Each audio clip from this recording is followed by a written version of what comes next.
Now in today's video, we're going to be talking about one of my favorite high income ETFs, OMAH, or the VistaShares Target 15 Berkshire Select Income ETF. This ETF has been in my portfolio and my daily buy list for quite some time now. We're going to go over what this ETF is, what it has to offer, and talk about my strategy specifically moving forward when it comes to this ETF because it has changed as of recently. Now, the provider of OMAH ETF, VistaShares, was nice enough to sponsor today's video, but as always, I'm not being paid to say anything specific, talk highly or negatively or anything of those sorts, but instead just to share with you guys the facts about OMAH, and then towards the end share with you some specific strategy that I've been utilizing OMAH for my portfolio. So if you're a dividend investor, and especially if you've been a little bit fed up with the most recent market volatility like I have, then definitely stick around, drop a like down below, and let's get right into it. Now, heading right into the fact sheet, as promised, I did want to give you guys a very basic overview of the Target 15 Berkshire Select Income ETF OMAH, what this ETF is, again, how it works, how it generates income, etc. Now, it says right here under fund description, VistaShares Target 15 Berkshire Select Income ETF OMAH seeks to provide core equity exposure through a portfolio comprised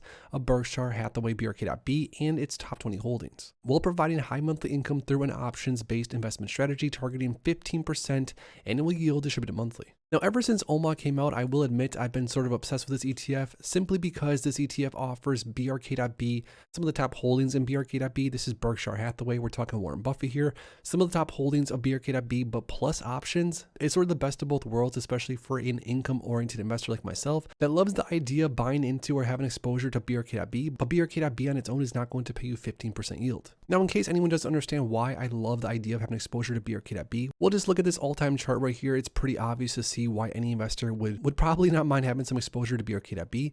I mean, BRK.B on its own is up 185+% since 2020. So right when OMAH started trading, I loved the idea of getting some exposure to some of the top names in BRK.B, which happen to be lots of the best names across the market. But with this ETF specifically, because they're also utilizing an option-based investment strategy, you're of course not only getting that 15% targeted yield, also top names in BRK.B, but also because of that option overlay, you're even getting less volatility in certain situations. Now, take some random trading day like today. Today is November 13th.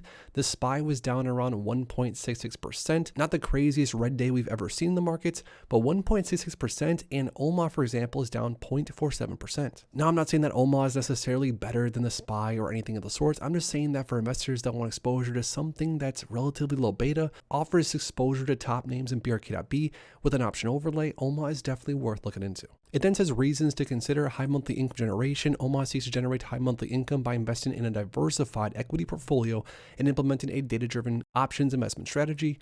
Core equity exposure. OMAH provides a large mid-cap equity exposure that can be considered a portion of the core equity allocation in a well-diversified portfolio. And then lastly, of course, professional option management to leverage the years of experience and rigorous research process employed by the team managing VistaShares option-based ETFs. Now, OMAH started trading in March of this year and has become very, very popular. I mean, as it sits currently over 633 million in net assets in OMAH. Now, the investment objective, it says the VistaShares Target 15 Berkshire Select Income Fund is an actively managed exchange-traded fund ETF that seeks income and secondarily long-term capital appreciation. The fund strategy involves two components: one, investing in a portfolio of equity securities based on the selective VistaShares Berkshire Select Index, and two, generating income through an options portfolio, primarily through the fund's option strategies. The fund seeks to achieve an annual income target of 15% distributed monthly. Now, the target distribution rate of 15% does offer the potential, at least, to earn a ton of income with a relatively small amount of money invested. I mean, considering even if you bought something like SEHD, for example, that ETF offers like 3.6, 3.7, 3.8% yield,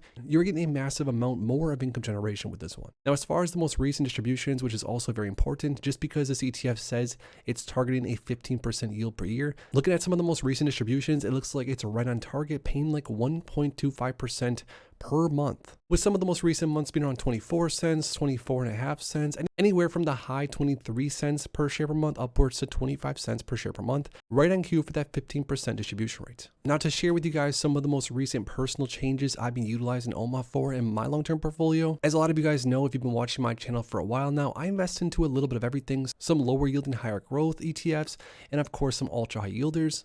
And especially as of recently, as I get closer and closer to my long-term dividend income goal of around $10,000 per month, I've been really kind of pressing the brakes on some of the riskier things in the portfolio and moving back to some of the tried and true names, with OMAH being dead center in that bucket. Now, the reason OMAH matches basically what I'm looking for in my portfolio, I'm looking for something that offers low volatility, An ETF that has exposure to some of the top names inside the market. I'm talking about Apple, names like American Express, names like Bank of America. Maybe not always the number one flashiest names throughout the market, but names that do have a decent amount of implied volatility. And along with that, with the option overlay, this ETF does have the potential to pay a ton of monthly distributions like it has. Now, not to mention, especially when it comes to ETFs that do offer a ton of distributions, it looks like a large portion of all of OMAH's distributions so far in 2025 are going to be the majority of return of capital. Now, return of capital is probably going to be something that certain people are seeking. Certain of you guys probably don't really care, and some of you guys might not want return of capital. But in the case of my portfolio, I do want to have as much return of capital as possible, especially with names that are going to be offering, say, 15% or more as far as yield goes. So because the market has been pretty volatile in late 2025, and because I'm getting closer and closer to my long-term dividend goal, names like OMAH specifically have become a staple as far as a daily buy goes. And in case you guys wanted to see, this is actually one of my smaller portfolios. I purchase a small amount of OMAH in this specific portfolio every single day of the week, I think more or less. I mean, I've been buying a ton of OMAH on autopilot in this portfolio for several months now.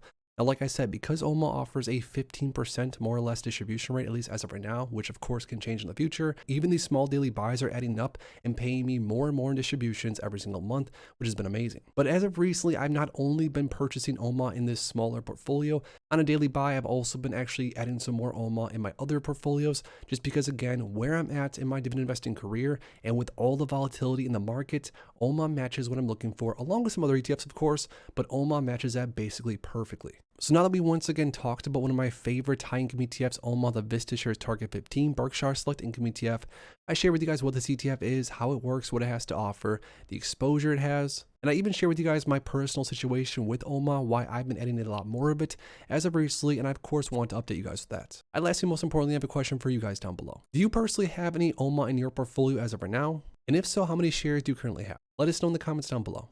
If you enjoyed this video, make sure to please drop a like on it, subscribe, and I'll see you in the next one. Thanks as always for stopping by, and if you are interested in investing, make sure to check out these recent videos I posted right here.